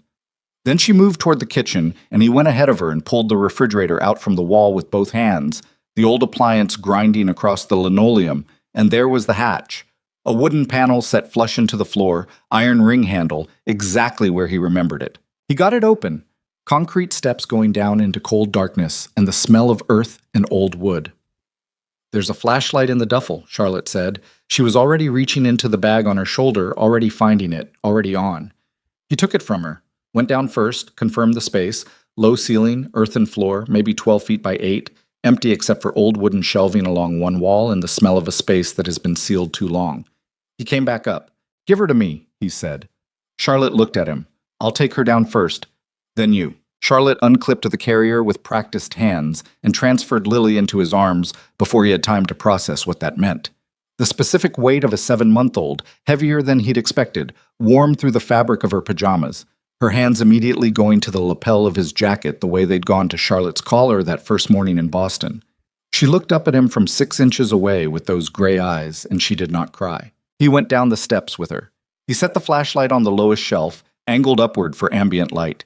And he sat on the cold earthen floor with his back against the shelving and Lily in his lap, and he looked up at the hatch and waited.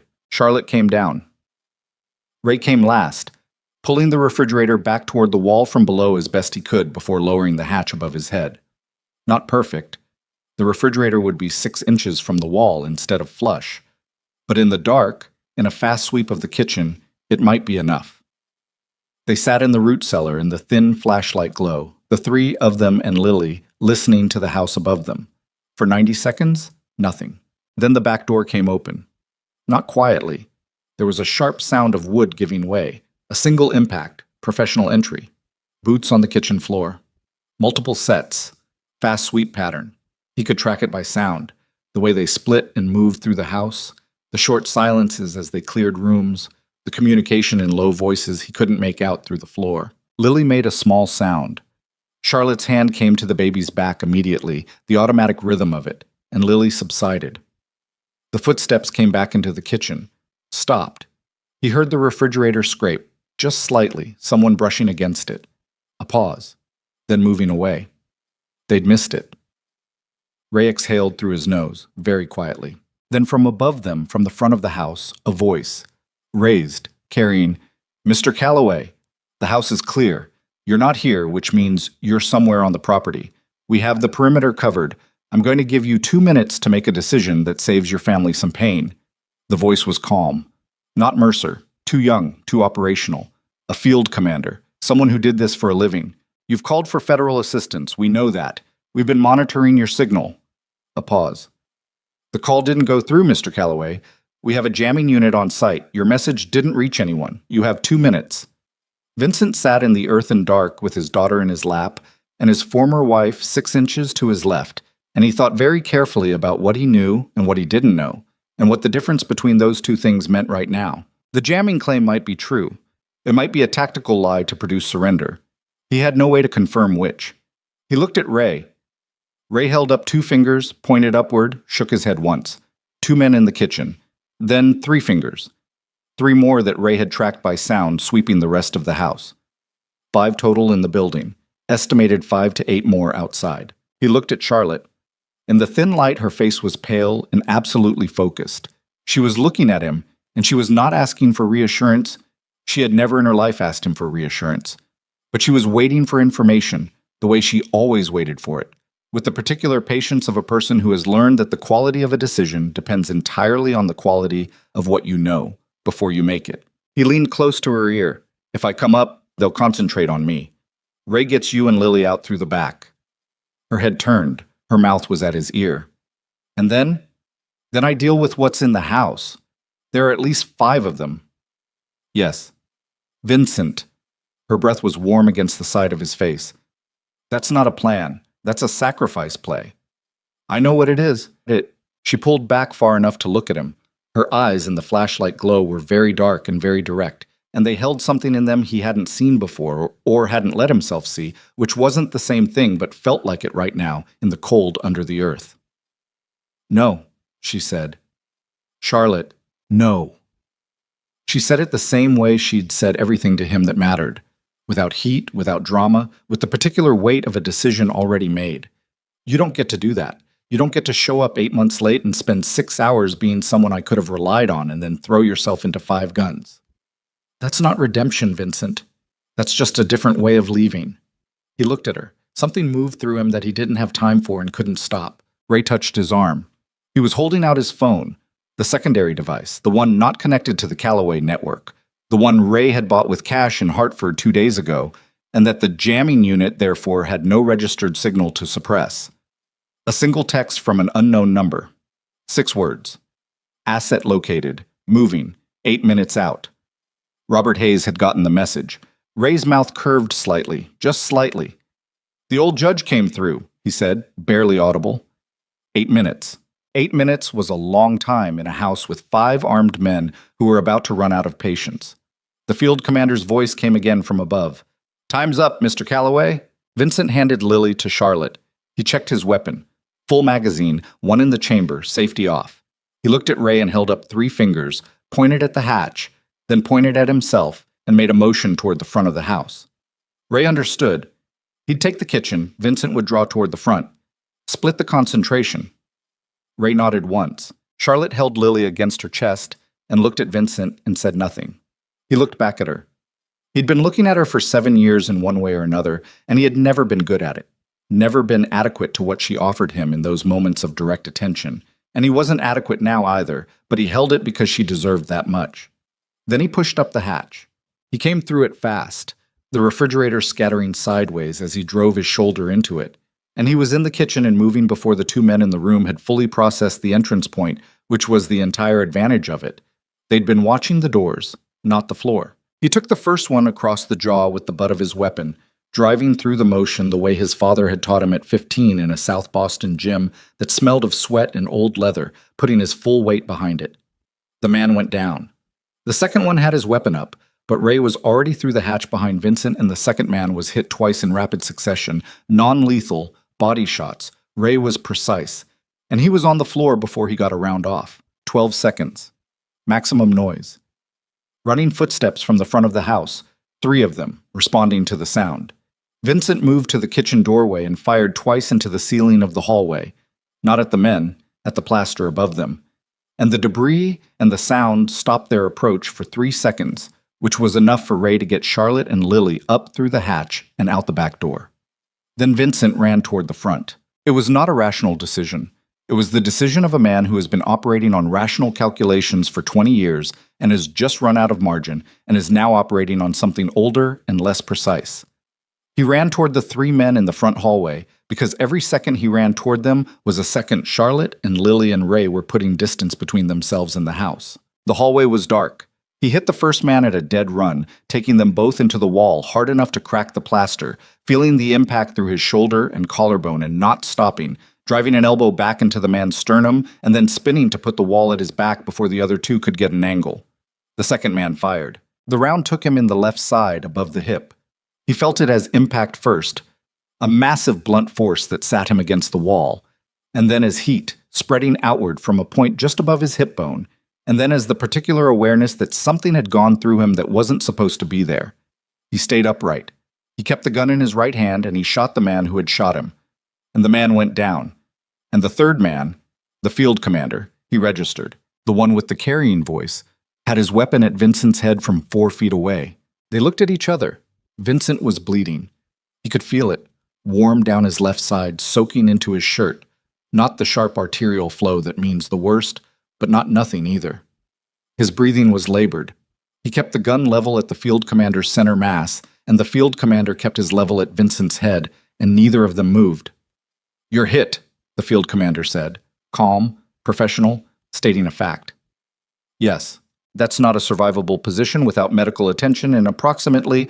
"How many more outside?" Vincent said. The field commander didn't answer. "I'll take that as 6. Vincent breathed through his nose. The heat in his side was intensifying in the way pain does when the initial shock begins to clear. He kept his face flat. "Your people outside have a federal task force converging on this property right now. Judge Robert Hayes has been building the Mercer file for 6 months. It goes live tonight whether I'm standing or not." He watched the field commander's face for the particular microshift that tells you when information has landed somewhere real. "Which means the math on your situation changed about 3 minutes ago. Your employer is going to be arrested, the organization you work for is going to be dismantled, and you're going to be the man found standing over a shooting victim in a house that's about to have 30 federal agents walk through the door." The field commander's gun hand was steady. His eyes were not. "Or," Vincent said, "you walk out the back. Right now. You're a contractor. You leave your employer's problem to be his problem, and you disappear." He kept his own weapon up, even though his left arm was shaking slightly now, the shock moving through his system in the particular destabilizing way of a body that has taken serious damage and is beginning to report it. "You have about 60 seconds to make that decision before those agents hit the perimeter and the decision gets made for you." Silence in the hallway.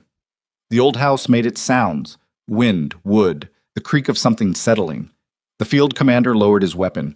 He walked past Vincent to the back of the house and out the back door, and Vincent heard his footsteps crossing the kitchen, and then nothing. Vincent put his back against the hallway wall and slid down it until he was sitting on the floor. He kept the gun in his hand. He looked at the ceiling. Outside from somewhere down the road, he heard it. The sound of vehicles. Multiple. Moving fast. And through the front window of the house, in the tree line to the south, He saw what the field commander had apparently also seen: the blue-white flash of federal lights, not yet visible in full, but unmistakable in their reflection off the low clouds, the particular cold light of the government arriving in numbers. His phone had signal again. 1 bar, fluctuating. He looked at the screen.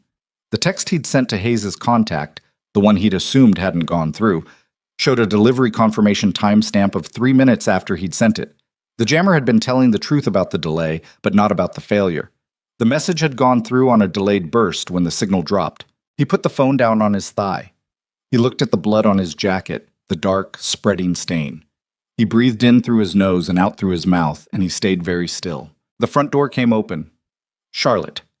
She was through it in 2 steps with Lily strapped to her chest and Ray a step behind her, and she crossed the hallway and crouched in front of him, and her hand went immediately to his side, pressing flat, and he heard the sound she made. Not a cry, not a word, something below language, when she felt the blood. Left side, he said, above the hip. I don't think it hit anything critical. You don't think, she said. Her voice was very controlled. Her hands were not shaking. She was pressing against the wound through his shirt and jacket, and her eyes were moving over his face with the particular focused assessment of someone taking inventory. I'm still here.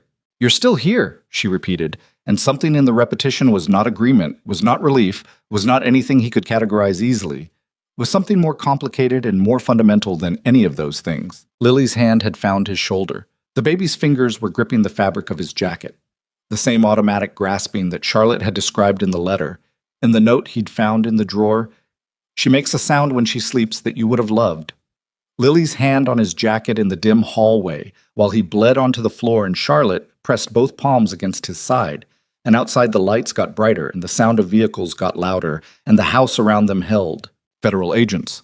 Ray's voice from the doorway, low and even. Coming through the perimeter.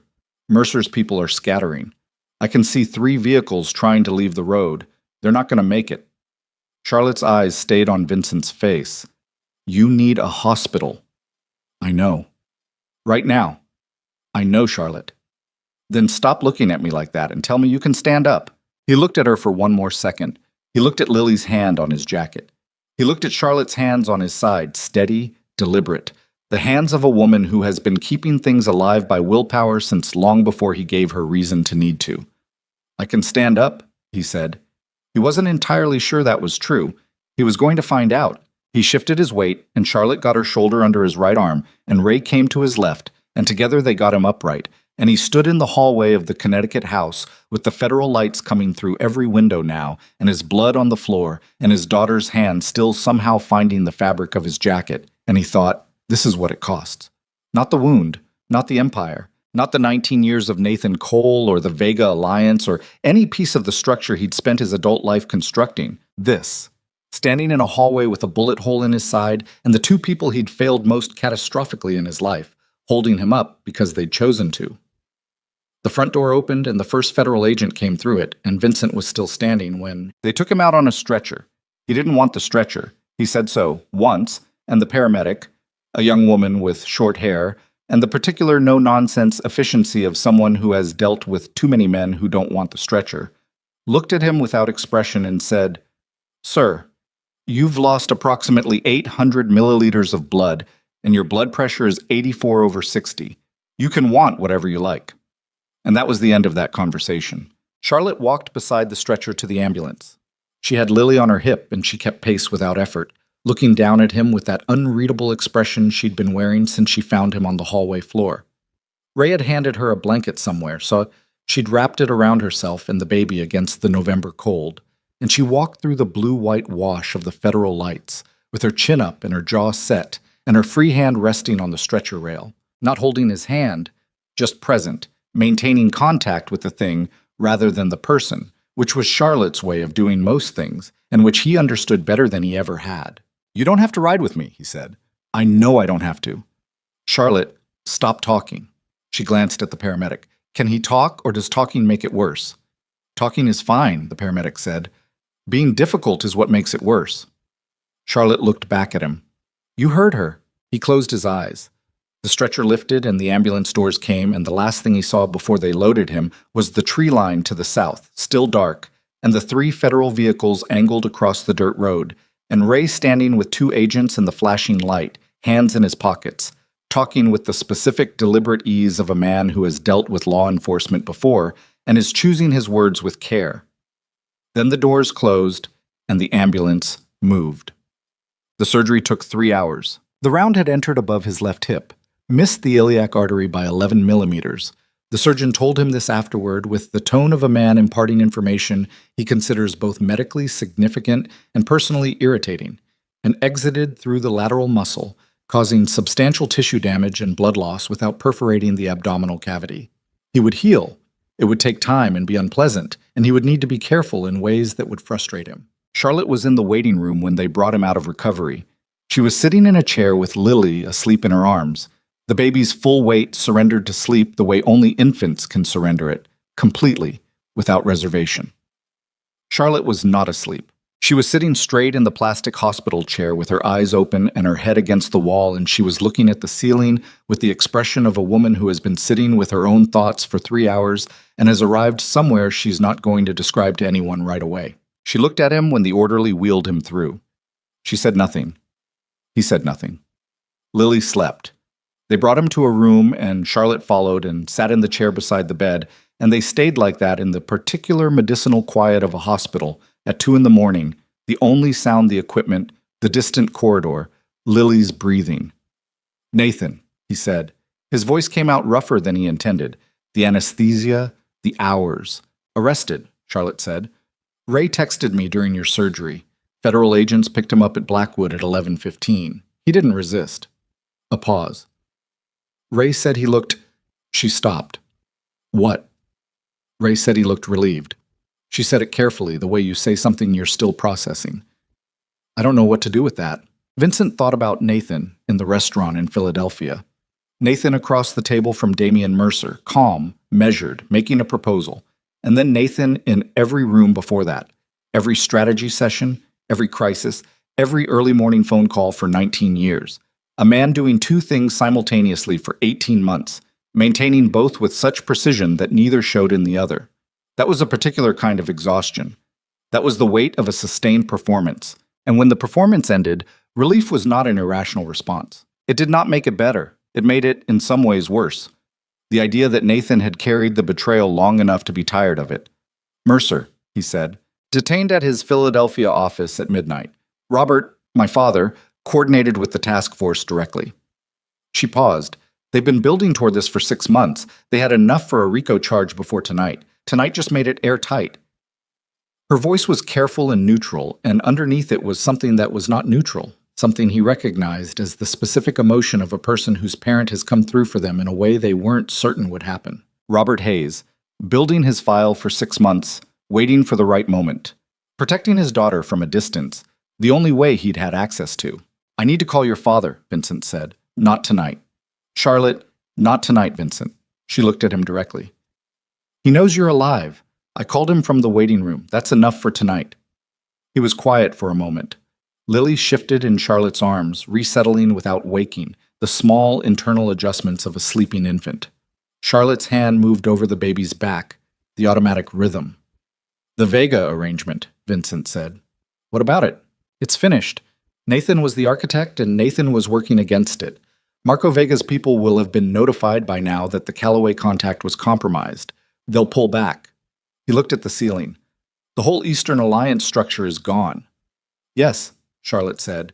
"The organization is exposed on every front, without the Vega cover, without Nathan managing the institutional relationships, without—" He stopped. "I spent 20 years building something that was held together by one man I trusted completely, and one marriage I handled badly, and both of those things are gone." Charlotte was quiet for a moment. "What are you going to do?" He'd been sitting with the question for 3 hours on an operating table with his eyes closed and the anesthesia doing its work, and the answer had come to him not as a decision, but as a recognition.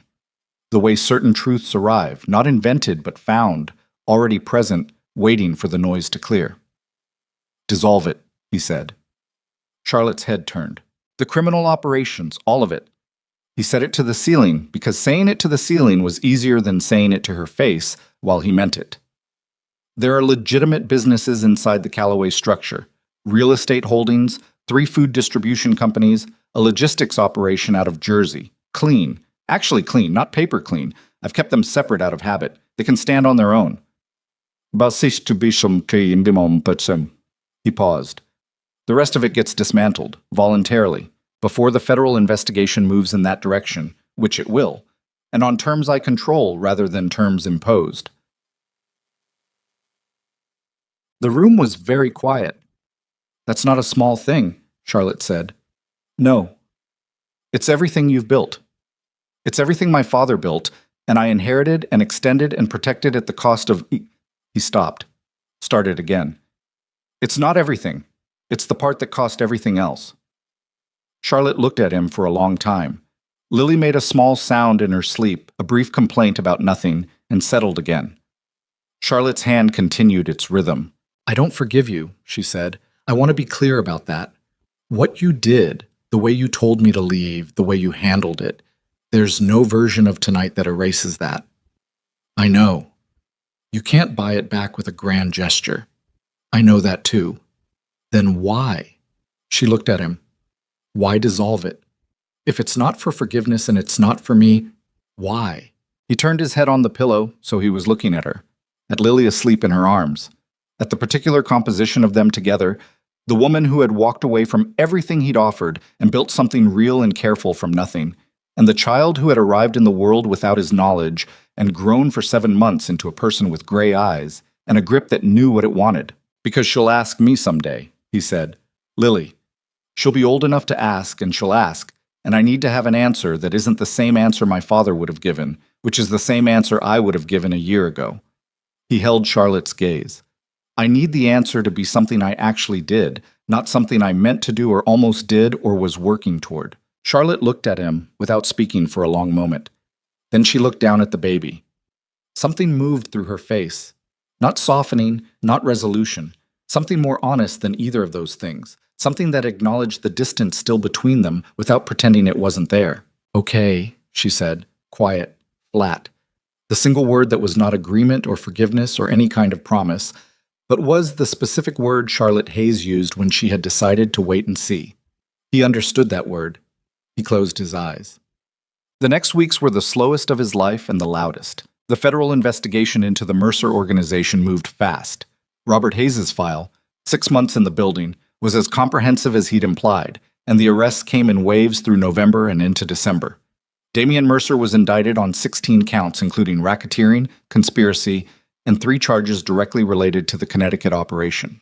His attorneys were good, and the process would be long, but the structure was gone. The organization that had built surveillance infrastructure in Boston and sent men up a fire escape and put a bullet in Vincent's left side was being dismantled piece by piece in federal courtrooms, and Vincent was not required to do anything except heal and occasionally speak to the federal attorney who was managing the adjacent Callaway inquiry with the particular careful neutrality of someone who has been offered a great deal of cooperation and is trying to decide how much to accept. Nathan Cole entered a guilty plea in mid-December.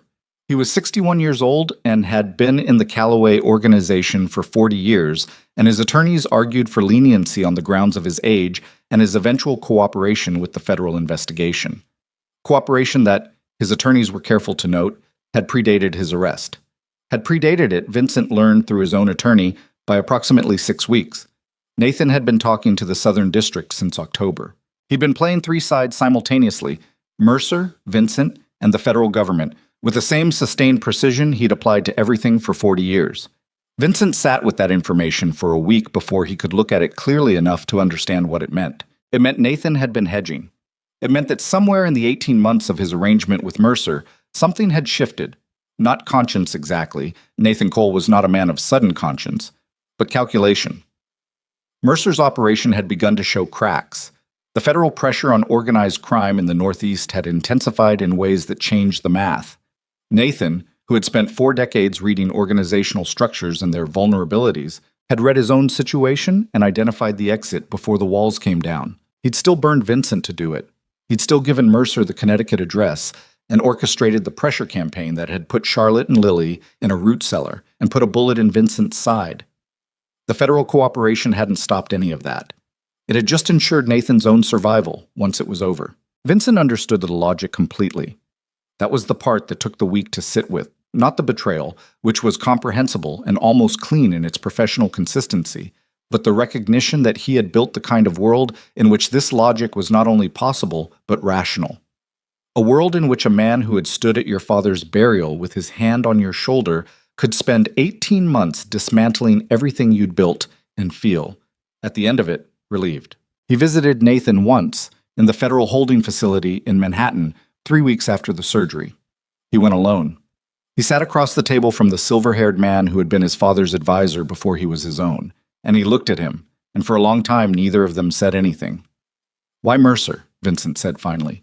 Nathan looked older in the holding facility.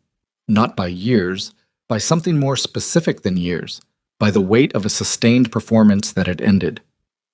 He approached me directly, 2 years ago, before I came to you with the Vega idea. He held Vincent's gaze. The directness was unchanged. Whatever else Nathan had become, he had always been direct, and he was direct now. He offered a position, senior operational, real authority, not... He stopped. "Not what you had with me," Vincent said. "Not what I had with you," Nathan confirmed. Flat. Honest. "I've been the number 2 for 40 years, your father's number 2, then yours. I built the structure you've been running. I designed the Eastern Alliance strategy, the judicial relationships, the legitimate business integration, all of it." He paused. "I've watched 2 men run what I built. And you wanted it for yourself. I wanted to have built something that was mine." Nathan's voice was very quiet. "That's different." Vincent looked at him. He thought about that. He thought about 40 years of standing behind someone else's name, executing someone else's vision with your own intelligence, your own strategy, your own labor. He thought about what that costs over 40 years. He did not excuse it, but he thought about it. "The file you built for the Southern District," Vincent said. "How long?" 18 months, parallel to the Mercer arrangement." A pause. "I knew Mercer was going to implode eventually. His financial structure was unsustainable, and he was expanding too fast into territories he didn't have the depth to hold. I needed an exit that didn't end with me in federal prison for the rest of my life." He looked at Vincent. "The cooperation agreement gives me 7 years, minimum security." 7 years, Vincent said. "Yes. You burned 20 years of my life, put my daughter in a root cellar, and shot me for 7 years." Nathan held his gaze. "I didn't pull the trigger." "Don't." Vincent's voice came out very quiet. "Don't do that." Nathan was silent. Vincent stood. He straightened his jacket. He looked at the man across the table one more time, not with hatred, which would have been easier, but with something more complicated and more permanent. The look of a person cataloging a loss and deciding what to do with it. "I hope 7 years gives you what 40 didn't," he said. He walked out. Christmas came to the Connecticut house. Vincent had bought the place outright under Charlotte's name, transferred clean, 3 weeks after the surgery. He'd done it through his personal attorney without announcement, and Charlotte had called him when the paperwork arrived and said, "You didn't have to do this." And he'd said, "I know." And she'd said, "It doesn't change anything." And he'd said, "I know that too." And there had been a silence, and then she'd said, "Come for Christmas. Lily's starting to pull herself up on the furniture, and you should see it." He came. He slept in the back bedroom, which Charlotte had furnished with the specific practicality she brought to every space. Nothing excessive, nothing decorative for its own sake. A bed and a lamp and a bookshelf that held 3 novels and a manual on child development and the framed beach photograph of herself and Emma that she'd taken from the South End apartment. Emma had come for 2 days before Christmas and had sat across from Vincent at the kitchen table with a mug of coffee and the same expression she'd had the 2 times he'd met her before, the considered assessment of someone who has filed a comprehensive opinion and is waiting to see if the evidence warrants revision. On the second morning, she'd said, "She doesn't need protecting from you. She never needed protecting from you specifically. She needed protecting from what you represented." A pause. "Those aren't the same thing, and it matters that you understand the difference." "I'm trying to," he said. Emma had looked at him for a moment, then she'd picked up her coffee. "She'll tell you when you've got it right," she said. And that was all she said about it. Robert Hayes came on Christmas Eve. He drove himself from Connecticut. He'd retired from the bench in November, citing the conflict of interest that had become unavoidable once his federal cooperation became public record. and he seemed to have absorbed this consequence with the same measured acceptance he applied to most things. He was a tall man, Charlotte's height in the cheekbones and the particular set of the jaw, and he shook Vincent's hand at the door and held it for a moment longer than a handshake requires. "I didn't do it for you," he said. "Not unkind, just precise." "I know," Vincent said. "Thank you anyway." Hayes looked at him for a moment. Then he went inside to his daughter and his granddaughter, and Vincent stepped back and let him. The dissolution of the Callaway criminal operations took 4 months, managed by Vincent's personal attorneys and coordinated with the Southern District under a cooperation framework that gave federal prosecutors access to organizational records in exchange for limited immunity protections for low-level members who had no meaningful alternative to participation. It was not a clean process. Clean processes did not exist at this scale. People were charged who Vincent had worked to protect. People walked away who perhaps should not have. The law's idea of justice and the full truth of 2 decades of organized crime were not perfectly congruent, and living with that incongruence was part of the cost. The 3 legitimate businesses, the real estate holding company, the food distribution operations, the logistics firm, were restructured under a new corporate entity. Vincent took a minority operational role and brought in outside management, people without history in the organization. 2 of the distribution companies began working with food security nonprofits in New York and Boston, not as marketing, as actual operational partnerships, directing product to communities that needed it. It was Ray's idea originally. Ray, who had stayed on as head of the Legitimate Operations Security Division, and who turned out to have thoughts about what the Callaway name could mean without the weight of what it had meant, thoughts he'd apparently been sitting on for 11 years waiting for someone to ask. Vincent asked, eventually. About a lot of things. He'd gotten better at asking. Lily started walking in March.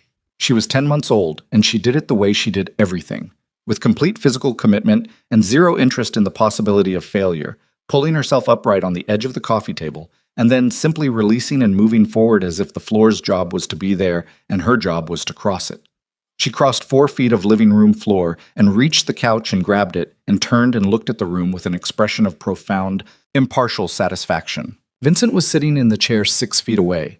He'd been there for 2 hours, waiting, because Charlotte had called him that morning and said Lily had been standing unsupported for 20 seconds at a stretch, and something was about to happen, and he'd driven from New York in 3 hours flat. Lily looked at him after she grabbed the couch. Those gray eyes, which remained exactly as they'd looked at him in the hallway in Boston 8 months ago, empirical, direct, entirely unimpressed by what they found and entirely interested in it. "Hi," he said, quietly. The same word he'd said the first time. Lily made a sound that was not quite a word but was reaching toward one, an open vowel, bright, directed at him with the force of a person who has been working on communication for months and knows who she's communicating with. Charlotte was standing in the kitchen doorway. He didn't look at her immediately. He let the moment exist as its own thing. But he was aware of her, the way he was always aware of her when she was in the room, the specific quality of her presence that had not diminished in 7 years and showed no signs of doing so. When he looked, she was watching Lily with an expression he didn't have to interpret. It was the expression of a woman who has kept something alive through enormous effort and is watching it exceed everything she protected it for. She looked at him a moment later, caught him looking. "She practiced on the furniture all morning," Charlotte said. "She's been planning this." "I know. She has your approach to things." Charlotte's expression shifted. Slight, guarded, but there. "She has your stubbornness." "That too." Lily, uninterested in this exchange, released the couch and walked 3 more steps toward the center of the room with that same unhesitating commitment before sitting down hard on the floor and regarding the situation with calm reassessment. Then she looked up at Vincent and made the sound again. That open vowel, that reaching gesture toward a word she was building. He got out of the chair. He sat on the floor 4 feet from her, which put them at approximately the same level. She studied him for a moment. Then she crawled the remaining distance and grabbed his sleeve, which was apparently what she'd wanted, and settled against his knee and turned outward to look at the room with the proprietary satisfaction of someone who has gotten exactly where they intended. He looked at Charlotte. She was in the kitchen doorway with her arms crossed and her shoulder against the frame, and she was looking at him with an expression that he had not seen on her face before. Not the assessment, not the careful measured neutrality, not the guarded patience of a woman maintaining the appropriate distance from someone who had not yet earned anything less. Something older than those things. Something that admitted, without words and without concession, that the distance had changed. Not gone. Changed. She didn't say anything. He didn't say anything. Lily had found a loose thread on his jacket cuff and was investigating it with both hands and her full attention. There were things still to be resolved. There would be for a long time. The federal processes moved slowly, and the organizational dissolution moved slowly, and the particular process of two people rebuilding something from wreckage moved slowest of all. Charlotte had her own attorneys, her own counsel, her own deliberate pace of decision-making about what the future looked like and how he fit into it, or didn't. She'd gone back to her public health consulting work full-time in January, taking Lily to a woman named Patricia 3 days a week, a retired nurse in Simsbury who had the specific calm authority of someone who has cared for a great many children and regards each new one as a perfectly manageable situation. Charlotte paid Patricia herself. She had not asked Vincent for money, and he had not offered it without being asked, because that was one of the things he had finally understood. He called. He showed up when she said to show up. He took Lily on Sunday afternoons to a park in Simsbury, where there was a small playground with a sandbox that Lily regarded as a serious professional resource. He and Charlotte talked on those Sunday afternoons. About Lily, at first, and then about other things, gradually. The way you start using a healed joint again, carefully, testing the range of motion before committing to full weight. They talked about her work, his restructuring, the legal proceedings. They talked about Emma's new position at a hospital in Boston. They talked about a book Charlotte had read that she thought he would argue with, and he read it and argued with her, and she argued back. And somewhere in the middle of that argument about a book on Tuesday evening on the phone, he realized that he was talking to her the way he'd talked to her before they were married, and before any of it went wrong, before the empire and the fear and the years of handled badly, and that she was talking to him the same way. He mentioned it. He was aware even as he did that mentioning it was a risk. "I know," she said. Not soft, not cool, just honest. "Is that—" He stopped. "Is that something?" A pause. A long one. He waited through it, which was also something new. "It's something," she said. "I don't know what yet." "Okay? Don't push." "I'm not pushing.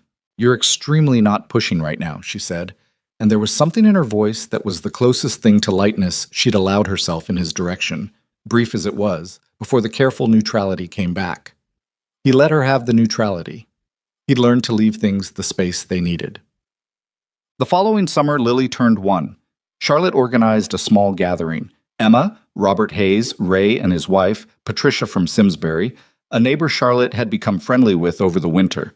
No one from the old organization. That world had its own ending, and this one was starting from different materials.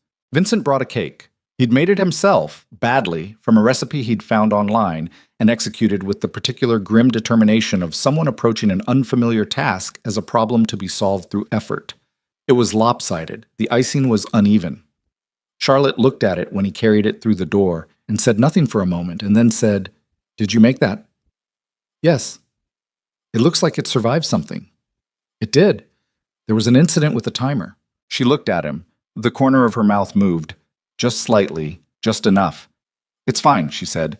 "She's going to put her whole hand in it anyway." She did.